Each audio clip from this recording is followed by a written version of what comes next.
ইসলামী শাসন চান, আল্লাহর দ্বীনকে বিজয়ী দেখতে চান, তাদেরকে অসংখ্য মানুষকে পোড়াইটের মতো জেলখানায় পুড়ে পুড়ে মরতে হবে, অসংখ্য মানুষকে ফাঁসির কাস্তে ঝুলতে হবে, গায়ের রক্ত দিতে হবে, শহীদ হতে হবে, তারপরে ইসলামের ইমারতটা কায়েম হয়ে যাবে।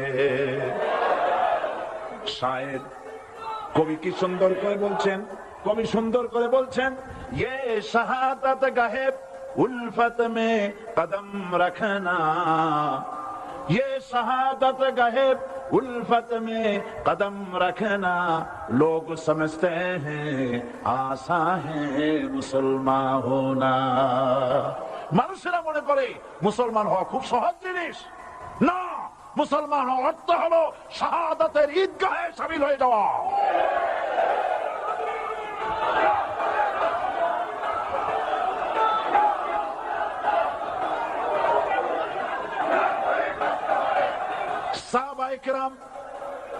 সাহাবায়ে কেরাম মার খেলেন, এবার স্বয়ং আল্লাহর নবীর গায়ে হাত তুলল। আবু জাহেল এসে হুজুরকে মারলেন, গলায় চাদর দিয়া এমন জোরে টান মেরেছে রাসূলুল্লাহ পড়ে গিয়েছেন। হাদিসে এসেছে হুজুরের চোখ মোবারক ঠিকরে পড়ে যেতেছে, চেহারা মোবারক লাল হয়ে গিয়েছে, জমিনের উপর আছাড় মেরে ফেলেছে। রাসূলের এই অবস্থা দেখে হযরতে হামজা তখনও কাফের ছিলেন, শিকার থেকে এসে তিনি এই দৃশ্য দেখলেন, দাসীর মুখে শুনলেন, ছুটে চলে গেলেন আবু জাহেলের বাড়িতে। যাই বলে, আবু জাহেল রে, তুই মুহাম্মদ সাল্লাল্লাহু আলাইহি ওয়াসাল্লাম মেরেছিস, বল কেন মারলি?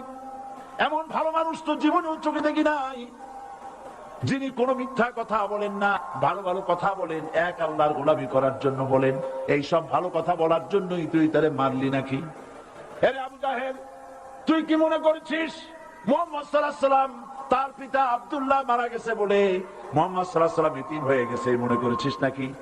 জেনে রাখ, মুহাম্মদ সাল্লাল্লাহু আলাইহি ওয়াসাল্লামের পিতা আব্দুল্লাহ মারা গেছে, কিন্তু চাচা হামজা তো মরে যায় নাই। হাতের ধনুক দিয়া এমন জোরে আঘাত মারলেন, আবু জাহেলের মাথা ফেটে রক্ত ফিনকি দিয়ে বেরিয়ে এলো। হযরতে হামজা ঘরে ফিরে এসে রাসূল করিম সাল্লাল্লাহু আলাইহি ওয়াসাল্লামের মস্তক মোবারক কোলে উঠাই দিলেন আর বললেন, বাবা, তোমাকে মেরেছে বলে আমি আবু জাহেলের মাথাটা ফাটাই দিয়ে আসছি, তুমি খুশি হও। হুজুর বলছেন, চাচা, কার মাথা ফাটাইছো এইটা বলে আমারে খুশি করতে পারবা না। হযরতে হামজা বলেন, তুমি কি হলে খুশি হবে? হুজুর বলেন, হামজা চাচা গো, আমি খুশি হব যদি একটিবার চাচা তোমার মুখে শুনতে পাই ঈমানের কালেমা। হযরতে হামজা বলেন, মুহাম্মদ সাল্লাল্লাহু আলাইহি ওয়াসাল্লাম, আমি বুঝতে পেরেছি তুমি কোন সাধারণ মানুষ নও। সাধারণ মানুষ হলে পরে তুমি প্রতিশোধে বিশ্বাসী হতে, খুশি হতে। প্রতিশোধে বিশ্বাসী হও নাই, তুমি অবশ্যই আল্লাহর নবী, কোন সন্দেহ আমার নাই। তুমি সাক্ষী থাকো, আমি পড়ে নিলাম, লা ইলাহা ইল্লাল্লাহু মুহাম্মাদুর রাসূলুল্লাহ। জোরে পড়ো, লা ইলাহা ইল্লাল্লাহু মুহাম্মাদুর রাসূলুল্লাহ। ঘাবড়াবার কারণ নাই। এর অর্থ এই নাই যে আপনারা কালেমার দাওয়াত দিবেন আর রাষ্ট্রশক্তি আপনারা পিটাইতেই থাকবে, আপনার কোনদিন আপনার সুদিন ফিরে আসবে না। বিষয়টা কি এমন না।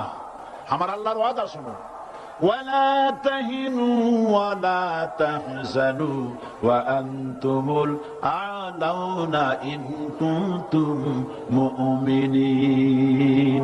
মুমিন যদি হও, আমি তোমাদেরকে বিজয় দান করব। সুবহানাল্লাহ বলে।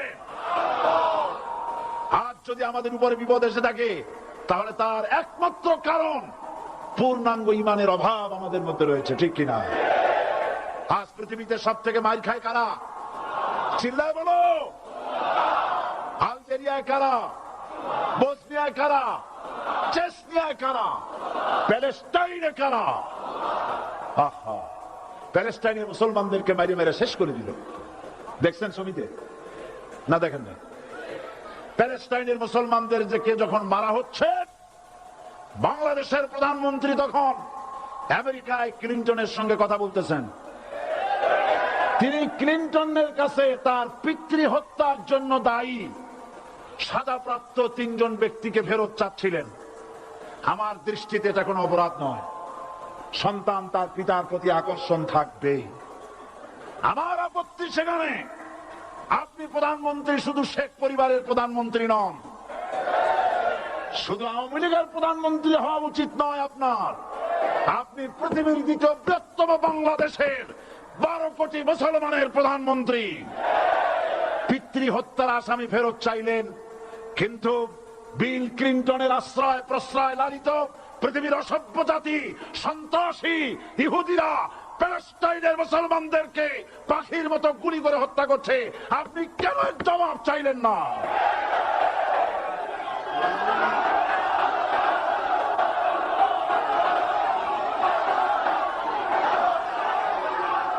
জবাব জবাব আপনি চাইতে পারবেন না, কারণ মুনাফিকদের সাহস হয় না, সাহস হয় মুমিন ব্যক্তি। বিল ক্লিন্টনকে বলা দরকার ছিল, এই ইসরায়েলকে তোমরাই বসিয়েছো, মধ্যপ্রাচ্যের বিষ ফোড়ায় পরিণত করেছো তোমরা। তবে হ্যাঁ, যুরিবাত আলাইহিমুয যিল্লাতু ওয়াল মাসকানা ওয়া বাউ বিগাদাবিন মিনাল্লাহ, আল্লাহর গজব আসবে, ইহুদিরা পৃথিবী থেকে নিশ্চিহ্ন হবেই হবে ইনশাআল্লাহ। দেখেছেন তাকাইয়া প্যালেস্টাইনে ইসরায়েলিরা হেলিকপ্টার গানশিপ কামান বোমা নিক্ষেপ করছে, আর প্যালেস্টাইনের শিশু কিশোর যুবকেরা ইহুদিদের নিক্ষিপ্ত বোমা আর কামানের মোকাবেলা করতেছে পাথর দিয়ে। আমি আমার অন্তরের অন্তঃস্থল থেকে ধন্যবাদ জানাই, মোবারকবাদ জানাই খালিদ বিন ওলীদের উত্তরসূরি, খাব্বাব খোবাইবের উত্তরসূরি প্যালেস্টাইনের ওই সব যুবকদেরকে যারা কাফের বেঈমান ইহুদিদের মোকাবেলা করতেছে ইট আর পাথর দিয়ে। আর আমি আমার অন্তরের অন্তঃস্থলের সমস্ত ঘৃণা দিয়ে আমি ধিক্কার জানাই পৃথিবীর মুসলিম শাসকদেরকে, যারা মুসলমানদের মার দেখে চুপ করে যারা বসে আছে।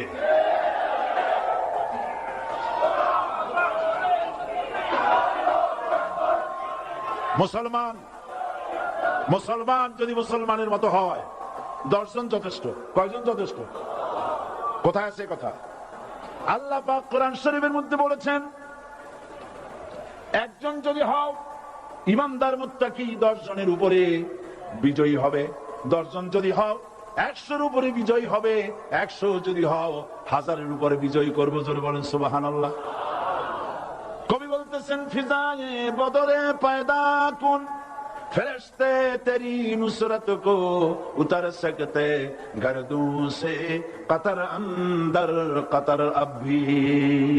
বদরের মুসলমানদের মতো ঈমান আনো, তাহলে আকাশ থেকে কাতারে কাতারে ফেরেশতা নাজিল করে দিয়ে আল্লাহ পাক তোমাদেরকে সাহায্য করবেন। সুবহানাল্লাহ। সে আল্লাহ আছে না নাই? জোরে বলেন আছে না নাই?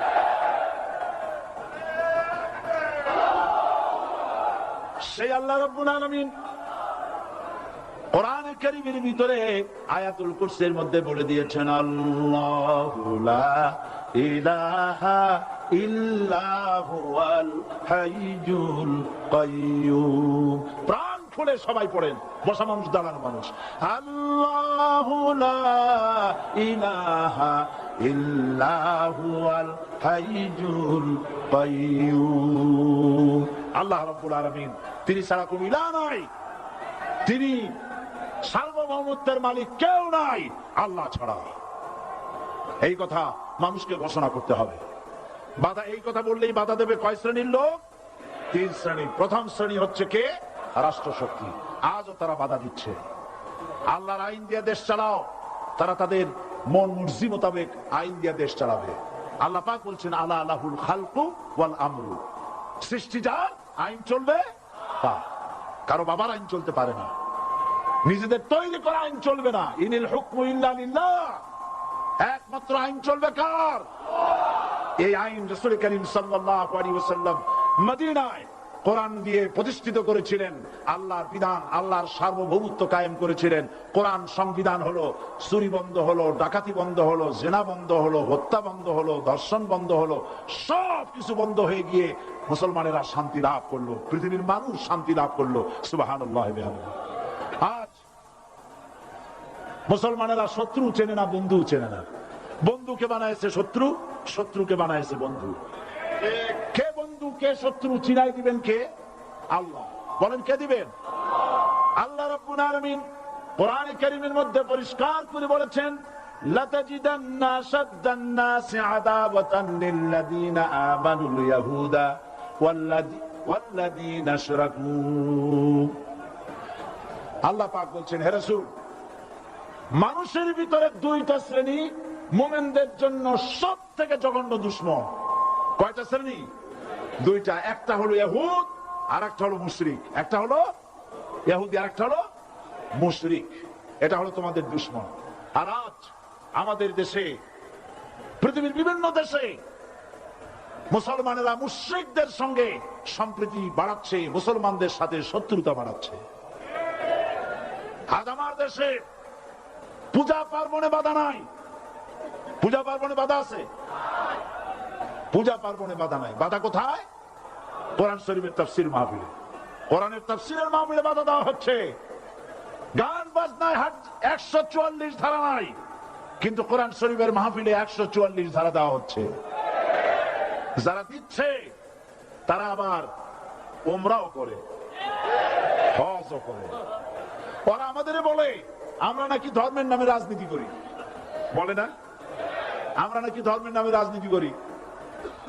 আমি বলি, ধর্মের নামে আমরা রাজনীতি করি না, আমরা ধর্মীয় রাজনীতি করি। কথাটা বুঝে আসছে কিনা?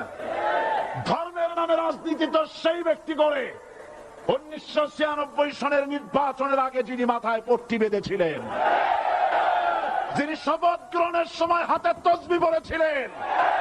ধর্মের নামে রাজনীতি তিনি করেছেন। আজ অনেকগুলি ডিগ্রি পেয়েছেন তিনি, অনেকগুলি ডিগ্রি পেয়েছেন। কয়টা? মুখস্থ হয়ে গেছে আপনাদের। শকুনেরা, শকুন যদি গরুর গোশত কিনে খাওয়া লাগতো, 80 টাকা কেজি দরে শকুনে এত গোশত কিনে খাইতে পারতো না। লেখাপড়া করে যদি ডিগ্রি নেওয়া লাগতো, এত ডিগ্রি কপালে জুটতো না। পয়সা দিয়া ম্যানেজ করা ডিগ্রি, কিন্তু 9টা নিলে কি হবে? আসল ডিগ্রিটা এখনো বাকি আছে। আসল ডিগ্রি কোনটা? নির্বাচনের আগে পট্টি বেঁধে তসবিহ নিয়ে গোটা জাতিকে যে সফলভাবে প্রতারণা করতে আপনি পেরেছিলেন মহাপ্রতারক হিসেবে, সেই ডিগ্রি আগামী নির্বাচনের মোক্ষম সময় জনগণ আপনার গলায় পরায় দেবে।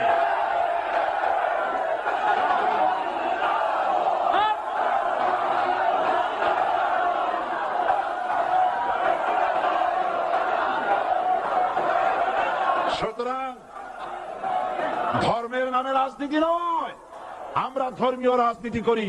আমরা এই কোরআনের রাজনীতি করি। এই কোরআন নিয়ে বাঁচতে চাই, এই কোরআন নিয়ে মরতে চাই। এই কোরআন থেকে আমাদেরকে বিচ্ছিন্ন করতে চায় কাফের, বেঈমান, মুশরিকেরা। ও আমার জাতি, কোরআন থেকে যারা বিচ্ছিন্ন করতে চায়, তোমরা কি তাদের বিরুদ্ধে জিহাদের জন্য প্রস্তুত থাকবে?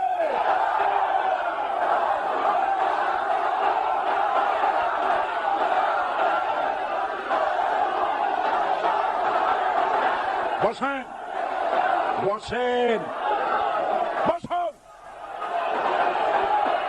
বসেন, বসেন। আমি বুঝতে পেরেছি বিষয়টা কি। আসরের পরের থেকে বসা তো, সুযোগ পাইয়া খাড়া হইয়া কোমর সোজা করলেন। বসেন, সবাই বসেন। কোমর সোজা হয়ে গেছে, বসেন। এত বড় মাহফিল, জীবনে আর একটা পাবো নিশ্চয়তা আছে কি? জোরে বলেন, আছে? আজ আমাকে কথা বলতেই হবে ইনশাআল্লাহ, কারণ আগামীতে আবার আপনাদের সাথে দেখা হবে কিনা আমি জানি না। কথা বলতেই হবে। বসেন, কেউ দাঁড়িয়ে থাকবেন না। আমি দেখতে পাচ্ছি বাংলাদেশের ভাগ্য আকাশে উত্তর গগনে কালো মেঘ জমা হয়েছে। ঝড়ের পূর্বাভাস লক্ষ্য করছি। যদি মোকাবেলা করতে না পারেন সক্ষম ভাবে, এমন অন্ধকার গাঢ় কালো অমাবস্যার রাত আসতে পারে যার সুবে সাদে খাওয়া অসম্ভব। সুতরাং আপনারা কি কাপুরুষের মতো কাফের মুশরিকদের গোলামি করে মরতে চান? বিড়ালের মতো 500 বছর বেঁচে থাকার কোনো লাভ নাই। সিংহের মতো 1 ঘন্টা বাঁচতে চাই। আমাদেরকে বলা হয় সাম্প্রদায়িক উস্কানিমূলক কথা নাকি আমি বলি। পত্রপত্রিকা দিছে না তারা? সাম্প্রদায়িক উস্কানি কথা, সাম্প্রদায়িক উস্কানিমূলক কথা বলি, সেই জন্যই বোধহয় শত শত মুসলিম আমাদের কাছে এসে মুসলমান হয়। মানুষে আর বোকা বানানো যাবে না। যাবে কি? আর বোকা বানানো যাবে? তারপর বলছে কি? এরপরে বলছে, আমাকে বলছে রাজাকার। শুনে রাখো চট্টগ্রামের লক্ষ লক্ষ জনতা, পার্লামেন্টে যখন আমাকে এই কথা বলা হয়েছিল, আমার পার্লামেন্টের কলিগ জাফরুল্লাহ চৌধুরী সাহেব বসে আছেন এখানে, হ্যাঁ, জাফরুল ইসলাম চৌধুরী বসে আছেন পাশে, প্রধানমন্ত্রী সুদ্ধা, অন্তত 3 শতাধিক পার্লামেন্টের সম্মানিত সদস্যরা সেদিন বসা। 1997 সনের বাজেট বক্তৃতা যখন আমি করতেছিলাম, ডক্টর কুদরতে খোদা, নাম রাখছে কুদরতে খোদা, আসলে গজবে খোদা। এই লোকটি নাস্তিক, ইসলামের চূড়ান্ত দুশমন। তার প্রণীত শিক্ষা ব্যবস্থার যখন সমালোচনা করছিলাম, ট্রেজারি বেঞ্চ থেকে আমাকে বলা হলো রাজাকার।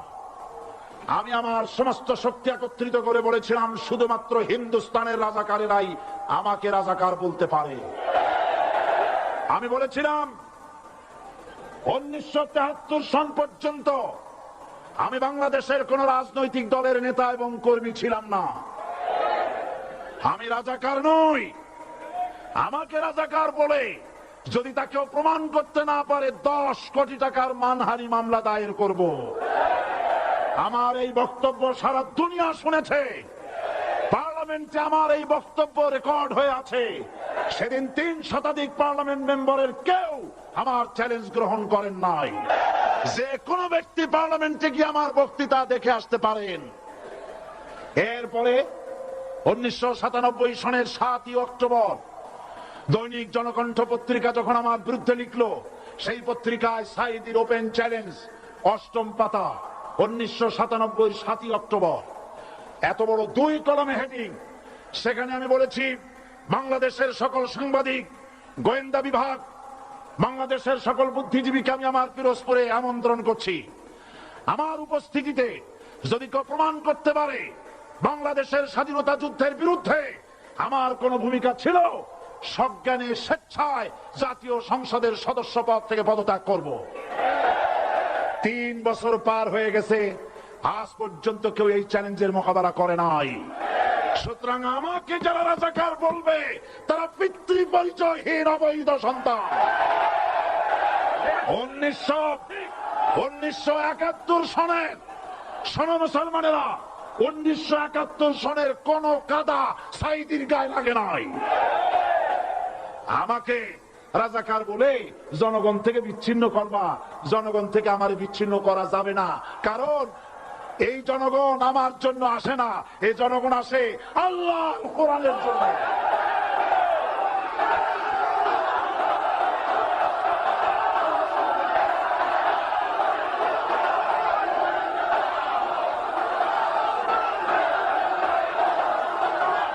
আজকে আর যারা ইসলামের কথা বলে, যারা ইসলামের কথা বলে তারাই রাজাকার, তারাই মৌলবাদী। মৌলবাদী বললে আমরা অসন্তুষ্ট হই না, কারণ মৌলবাদী শব্দটা আসছে মূল থেকে। মৌল শব্দ এসেছে মূল থেকে। মূলবাদী তার মানে যারা মূলে আছে। মূল হলো কোরআন, মূল হলো হাদিস, মূল হলেন আল্লাহ, মূল হলেন আল্লাহ রসুল। আমরা আছি মূলে। এখন বলেন তো মূলের শক্তি বেশি না আগার শক্তি বেশি? আমাদের যারা মৌলবাদী বলে ওরা হলো আগাবাদী। মূলে আছে কত কোটি? 12 কোটি। মূলে আছে কত কোটি? আর আমাদের যারা মৌলবাদী বলে ওই থাকো গাছের আগায়, আমরা মূলে। লাফালাফি বেশি করবা না, 12 কোটিতে গাছের গোড়া আসতে না না দেবে, মামু বাড়ি দিল্লি গিয়ে পড়বা, বাংলার জমিনে জায়গা হবে না। এ কথা বিশ্বাস করো। বাংলাদেশের মুসলমানদের শরীরে 1 বিন্দু রক্ত থাকতে শয়তানের তৈরি করা ধর্ম নিরপেক্ষ মতবাদ বাংলার জমিনে কায়েম হতে দেওয়া হবে না, হবে না।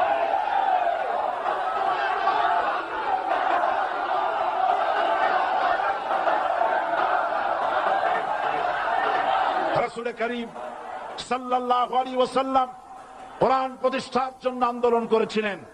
আয়াতুল কুরসি আমাদের সে কথাই শিখেছে। আল্লাহ রাব্বুল আলামিন বলেন, আল্লাহু লা ইলাহা ইল্লা হুয়াল হাইয়ুল কাইয়্যুম। প্রাণ করে পড়েন, আল্লাহু লা ইলাহা ইল্লা হুয়াল হাইয়ুল কাইয়্যুম। আল্লাহ হচ্ছেন তিনি, যিনি ছাড়া কোনো ইলাহ নাই, আইনদাতা নাই, বিধানদাতা নাই। আমরা মানুষের তৈরি করা আইন মানি না। 12 কোটি মুসলমানের দেশে আইন তৈরি করবে মানুষ, আমরা মানব না। পার্লামেন্টে তৈরি হতে হবে কোরআন দিয়ে, পার্লামেন্টে আইন তৈরি হতে হবে কোরআন দিয়ে।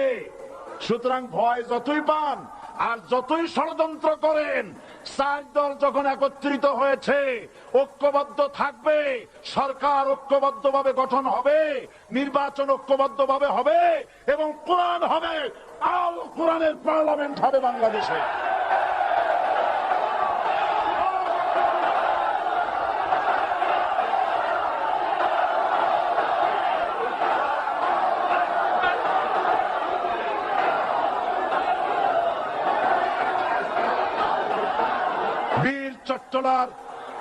বীর চট্টলার মুসলমানেরা স্বাধীনতার ঘোষণা, এই চট্টগ্রাম থেকে স্বাধীনতার মহান ঘোষক প্রেসিডেন্ট জিয়াউর রহমান সাহেব দিয়েছিলেন। এই চট্টগ্রাম থেকেই ইসলামী রাষ্ট্রের ঘোষণা হবে।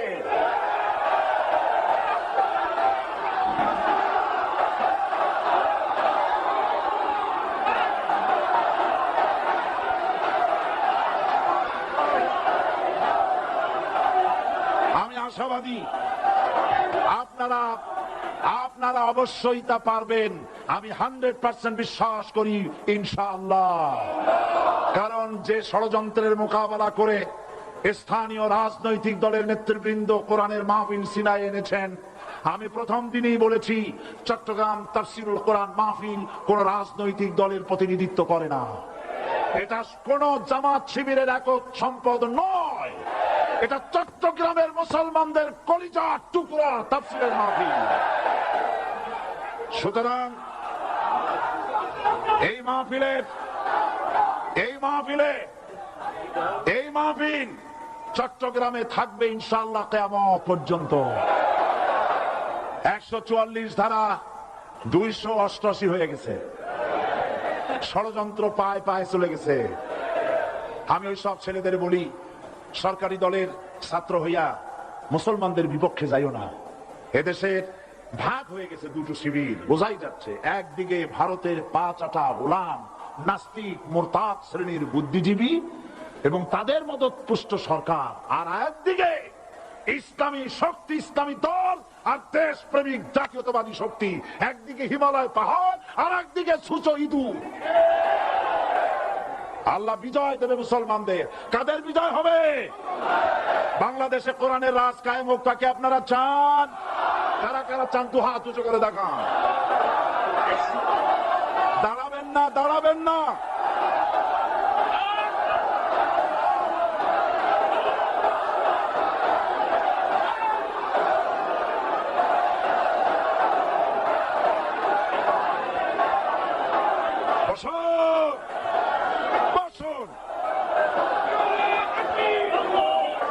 আবার বসেন।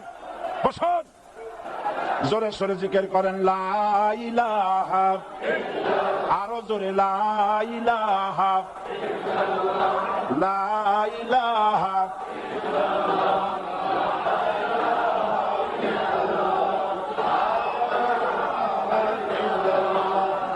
লা ইলাহা ইল্লাল্লাহ, লা ইলাহা, লা ইলাহা ইল্লাল্লাহু মুহাম্মাদুর রাসূলুল্লাহ। যারা যেখানে দাঁড়িয়েছেন বসুন। 3 শ্রেণীর লোকেরা আল্লাহর কালেমায় বাধা দিয়েছে। কয় শ্রেণী? একটা হলো রাষ্ট্রশক্তি, 2 নম্বরে মনে আছে ধনাঢ্য পুঁজিপতির গোষ্ঠী, ওরাও বাধা দিয়েছে। কারণ ইসলামকে বলা হয় পুঁজিবাদের আশ্রয়স্থল। নাউজুবিল্লাহ। সর্বপ্রথম ইসলাম কবুল করেছে কারা? ধনীরা না গরিবরা? কারা? গরিবেরা। সুতরাং ধনাঢ্য ব্যক্তিরা মনে করলো যে আমাদের তো সর্বনাশ হয়ে যাবে, আমরা দাস দাসী ধরে রাখতে পারবো না, আমরা মানুষকে শোষণ করতে পারবো না, যে নতুন কলেমার দাওয়াত আসছে।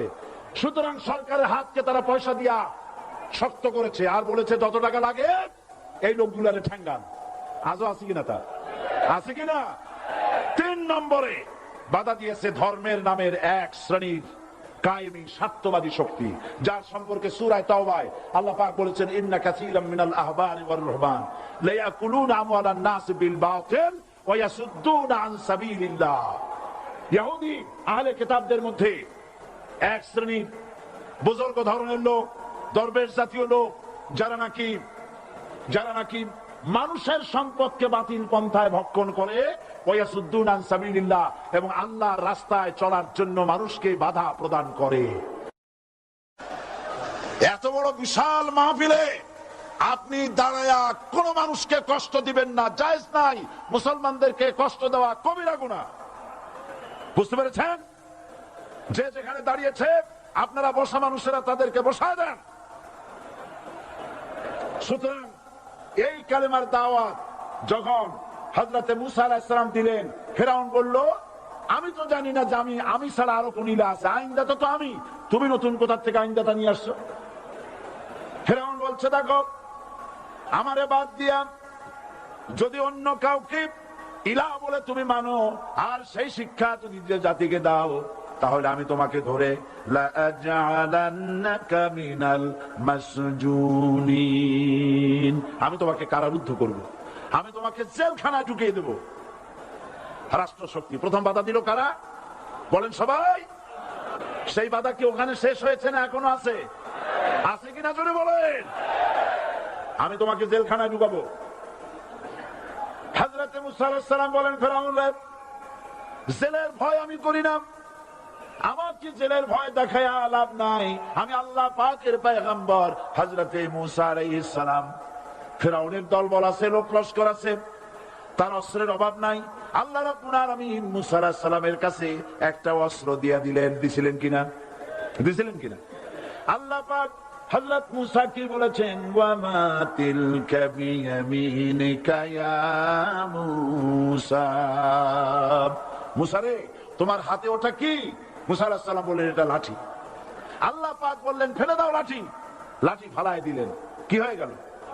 হিয়া হাইয়াতুন তাসআ, লাঠি হয়ে গেল। এখন লাঠি পড়ে সাপ হয়ে গেল। সাপ দেখে নবী হোক, ওলি হোক, সাহাবী হোক আর আলেম হোক, সাপ দেখলে ভয় করে না মানুষের? মুসা আলাইহিস সালাম ভয় পেয়েছে। আল্লাহ রাব্বুল আলামিন হযরত মুসাকে শোনায় দিলেন, খুযহা ওয়া লা তাখাফ সানুঈদুহা সিরাতাহাল উলা, খুয ধরো, লা তাখাফ ভয় পেও না। আল্লাহ বলছেন ধরো, ভয় পেও না। ধরার সঙ্গে সঙ্গে স্বাভাবিক অবস্থায় ফিরে আসবে, আবার লাঠি হয়ে যাবে। এখন আল্লাহ বলছেন ধরো। মুসা আলাইহিস সালাম কি ভয় পাওয়া উচিত হবে? আর উচিত হবে? মুসা আলাইহিস সালাম কি ভয় পাইছিলেন? কারণ হচ্ছে দুশমনের শক্তিটা খুব বড়ই দেখা যায়, মনে হয় যেন অনেক বড় কি জানি কি। আল্লাহ পাক বলছেন ইন্না কাইদা শায়তানি কানা দাঈফা, শয়তানের চক্রান্ত যতই তুমি মনে করো অনেক ষড়যন্ত্রের জাল বিস্তার হয়ে আছে, আল্লাহ কয় কিছুই না, দাঈফা অত্যন্ত দুর্বল। আল্লাহ পাক বললেন ধরো। মুসা আলাইহিস সালাম সাপ ধরলেন, সঙ্গে সঙ্গে লাঠি হয়ে গেল। ফিরআউন বরদাস্ত করলো না, রাষ্ট্রশক্তির পক্ষ থেকে আক্রমণ শুরু হলো। অপরাধ কি? মুসা আলাইহিস সালামের অপরাধ কি অপরাধ? মাশাআল্লাহ বুঝতে পেরেছেন। অপরাধ হচ্ছে তিনি বলেছেন লা ইলাহা, জোরে বলেন লা ইলাহা ইল্লাল্লাহ। এই কালেমাকে আজ আমরা ভিক্ষার বুলি বানাইছি। এটা হলো সার্বভৌমত্বের বুলি, এটা হচ্ছে আল্লাহ পাকের সার্বভৌমত্বের কথা। আজ আমরা মানুষের কাছে আমরা শুনি মানুষেরা ভিক্ষা চায়, লা ইলাহা ইল্লাল্লাহ, এক মুঠ চাউল দেন, লা ইলাহা ইল্লাল্লাহ 10 খান পাই দেন। এই হচ্ছে কালেমার জিকির। আবার কেউ কেউ জিকির করতেছে লা ইলাহা আস্তে, ইল্লাল্লাহ জোরে। এমন জোরে কলব সাফ করে, কলব তাতে থাকলেও পারে গেলেও পারে। এই কালেমার জার এর আঘাত পয়গম্বররা মেরেছেন। হযরতে মুসা আলাইহিস সালাম যখন বলেছেন লা ইলাহা ইল্লাল্লাহ, এই ধাক্কা ফেরাউন বরদাস্ত করতে পারে নাই। দরিয়ায় নীলের ভিতরে আল্লাহ পাক ডুবাই শেষ করে দিয়েছেন, দেন নাই? হযরতে মুসা আলাইহিস সালাম তার উম্মতেরা দরিয়ার পাশে বসে দ্বীনি কথাবার্তা বলতেছেন। এমন সময় ফেরাউন, তার শত্রু হচ্ছে মুসা আলাইহিস সালাম। শত্রু কেন? মুসা কি ফেরাউনের পাকা ধানে মই দিয়েছে নাকি? বলেন আপনারা, তার হালের গরু পিটায় মারছে নাকি? অপরাধ হলো তিনি আল্লাহর জমিনে আল্লাহর আইন প্রতিষ্ঠার কথা বলেছেন। এই শুধুমাত্র এই অপরাধে ফেরাউন তার দলবল নিয়ে 3 দিক থেকে আক্রমণ করেছে। মুসা আলাইহিস সালামের উম্মতেরা ভয় পেয়ে গেছেন। তারা বলছেন ইন্না লামুদরাকুন, আমরা পাকড়াও হয়ে গেছি। 3 দিকে সারাশি আক্রমণ, 3 দিকে শত্রু, একদিকে দরিয়া, পালাবার রাস্তা আছে? হযরত মুসা আলাইহিস সালাম ভয় পেয়ে গেলেন, সারেন্ডার করলেন না। হযরত মুসা আলাইহিস সালাম বললেন কাল্লা, কখনো নয়, ভয় পাওয়ার কোনো কারণ নাই। রব্বি সায়াহদিন, অবশ্যই আমার রব আমার জন্য রাস্তা করে দিবেন। ভয় পাইও না, আমার রব রাস্তা করে দিবেন। আল্লাহ রাব্বুল আলামিন হযরত মুসা আলাইহিস সালামকে অর্ডার করলেন, হাতের লাঠি দিয়া দরিয়ার উপর আঘাত করো। হযরত মুসা আলাইহিস সালাম দরিয়ার উপর আঘাত করলেন। রাস্তা ছিল দরকার একটার, এক বাড়িতে আল্লাহর হুকুমে লাঠি দিয়ে একটি আঘাত করার সঙ্গে সঙ্গে হযরত মুসার তার সঙ্গী সাথী দরিয়া পার হওয়ার জন্য দরিয়ার মধ্যে দিয়ে আল্লাহ 12টা রাস্তা পয়দা করে দিলেন। সে আল্লাহ আছে না নাই? এত আসতে বলেন কেন? ভয় পাওয়ার কারণ আছে? রাষ্ট্র শক্তি বাধা দিয়েছে সমস্ত নবীদেরকে। কেন? নবীদের চরিত্র খারাপ? জোরে বলে, নবীদের চরিত্র খারাপ? নবীদের চাইতে মাসুম বেগুনাহ উন্নত চরিত্রের মানুষ আল্লাহর আকাশের নিচে জমিনের উপরে আর হয় না। তোমরা যে সামনে তাদের পিছনে দৌড়াও, অমুকের সৈনিক, নেতা নেতা করে মরো, এইসব নেতা যাদের পিছনে দৌড়াও, এই নেতাগুলি, আমি জিজ্ঞেস করি আপনাদেরকে, এই নেতাগুলি জীবনে একবারও জেনা করে নাই? এ ব্যাপারে অনুসারীরা আপনারা কি নিশ্চিত? মিথ্যা কথা জীবনেও কয় নাই, প্রতারণা করে নাই, ঠাট্টা করে নাই, বিদ্রুপ করে নাই, মদ খায় নাই, মানুষ হত্যা করে নাই। কিসের নেতা? নেতা হচ্ছেন সেই ব্যক্তি যিনি বলেছেন, ও আমার স্ত্রীরা, ও আমার সাহাবীরা, রাতের আধারে আমার মধ্যে যা আচরণ দেখতে পাও, দিনের আলোতে আমার মধ্যে যা দেখতে পাও, সবগুলি খুলে খুলে মানুষের কাছে বলে দাও। তার নাম বিশ্বনবী মুহাম্মদ রাসূলুল্লাহ সাল্লাল্লাহু আলাইহি ওয়াসাল্লাম।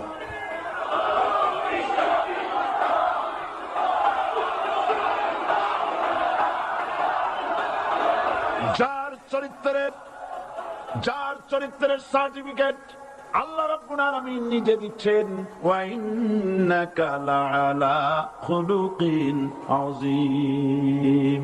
নবী হে, উন্নত চরিত্রের উপরে আপনি প্রতিষ্ঠিত। সুবহানাল্লাহ। কে সার্টিফিকেট দিচ্ছেন? আযীম, আযীম। আরবিতে চওড়াকে বলা হয় আরিদ, গভীরতাকে বলা হয় আমিক। কত প্রশস্ত, যা মাপার কোনো ফিতা নাই, কত গভীর, যা মাপার কোনো যন্ত্র নাই, এইটাকে আরবিতে বলা হয় আযীম। সুবহানাল্লাহ বলতে ইচ্ছে করে না? ও নবী, তোমার চরিত্র এমন যা মাপার মতো যন্ত্র পৃথিবীতে নাই। এই সার্টিফিকেট দিলেন কে? সমস্ত নবীরাই চরিত্রবান, নবীরা মাসুম বেগুনাহ। সুবহানাল্লাহ বিহামদিহি। সেই নবীরা মার খান নাই? খেয়েছেন কিনা বলেন? কারা মেরেছে? রাষ্ট্র শক্তি। কারা মেরেছে? কারণ নবীরা বলেছেন লা ইলাহা ইল্লাল্লাহ পড়েন সবাই লা ইলাহা ইল্লাল্লাহ। আপনিও যদি নবীদের মতো সাহাবীদের মতো বুঝা এই কলেমার দাওয়াত দেন, বাধা আসবেই। বোঝাবুঝির ব্যাপার, বুঝতেই সারল। কত মাহফিল হয় বাংলাদেশে, হয় না? কোনো বাধা নাই, ঠিক কিনা? কত পূজা হয়, পার্বণ হয়, গান হয়, থিয়েটার হয়, গুনাগার বিবির গান হয়, কত কিছু হয়। কোনো বাধা আছে? তাফসীরের মাহফিলে বাধা। কারণ ওরা বুঝতে পেরেছে এ তাফসীরের মাহফিলে গাজীর গীত হয় না, এ তাফসীরের মাহফিলে আল্লাহ সার্বভৌমত্ব কায়েমের আন্দোলন চলে।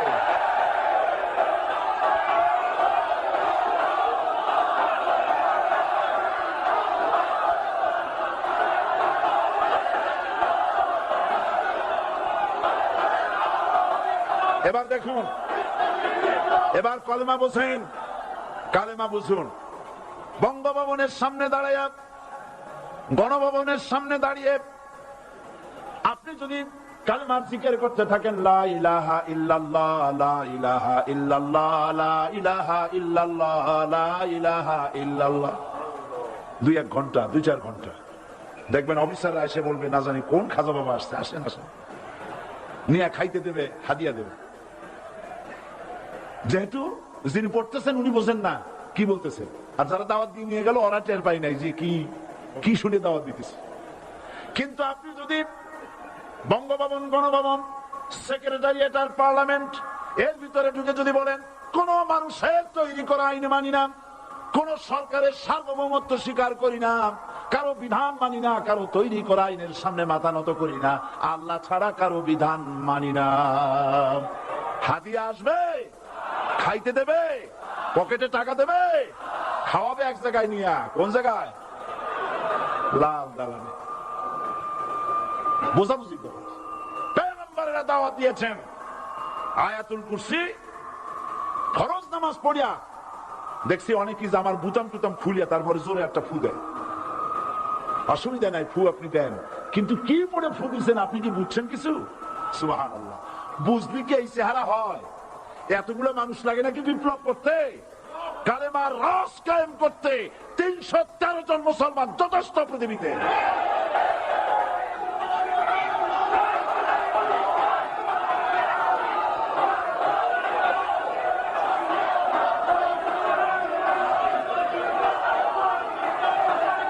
আল্লাহ পাক কোরআনে কারীমের মধ্যে আল্লাহ পাক বলেছেন, এমন একজন নবী পাঠাই নাই, ইয়া হাসরাতান আলাল ইবাদ, বান্দার উপরে আফসোস।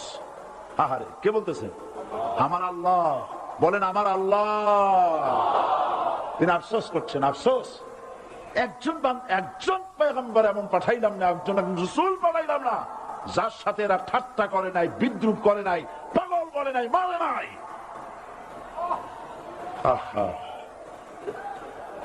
অপরাধ আল্লাহর সার্বভৌমত্ব প্রতিষ্ঠার অপরাধ। হযরত ইব্রাহিম আলাইহিস সালাম তিনি যখন এই কালেমার দাওয়াত দিয়েছেন নমরুদের বিরুদ্ধে, নমরুদ বলেছে, মান আসাদ্দু মিন্না কুওয়া, আমার চাইতে শক্তিশালী আর কে আছে? আনা রাব্বুকুমুল আলা, আমি তোমাদের বড় প্রভু। নাউজুবিল্লাহ। কই থেকে একটা তুমি বলছো লা ইলাহা ইল্লাল্লাহ? আমিও তো ইলাহ। হযরত ইব্রাহিম আলাইহিস সালামকে কালেমার দাওয়াত পেশ করার অপরাধে অগ্নিকুণ্ডের ভিতরে ফালাবার ব্যবস্থা হয়ে গেছে। আল্লাহ পাক সব ঘটনা কোরআনে বলে দিয়েছেন কিনা বলেন? কেন বললেন এই সমস্ত কথা? এই জন্য বলেছেন, ফেরাউন মরে যাবে, নমরুদ মরে যাবে, কিন্তু তাদের প্রেতাত্মারা যুগে যুগে তারা বেঁচে থাকবে। আগুনের ভিতরে ফালাবার ব্যবস্থা হয়েছে। আল্লাহ পাক বলে দিয়েছেন, আমার রাস্তায় যদি চেষ্টা করো, জিহাদ করো, আমার সাহায্য তোমরা পাবে। ওয়া কানা হাক্কান আলাইনা নাসরুল মুমিনিন।